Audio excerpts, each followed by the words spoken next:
dizi pulofu juku akasna mlokwe organism abo oya de la be anana erika mawo de na mawo fo ya ana ibe gọọmenti ji etiriki na anwụrụ gọọmenti ejiri egwu so ebe na-ebute the Anambra West niile and oge mbụ gara aga ọ dọrọ odinwadede kịta na akpaghị akpa sekuriti anọrọgo o nwere ofu onye ya emekọta n'ihe ebu n'ime gọọmenti butere unu ma na oge mbụ gara aga o nwere ndị kpalarala gọọmenti chụọla ya nwetara ibela nkewa dịla o nwere mmadụ n'ime ya na nke ọ na-eme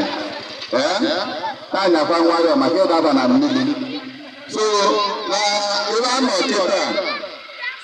bido echi esiri gị ire na kampụ ịghọtago na ụlọ ọrụ obodo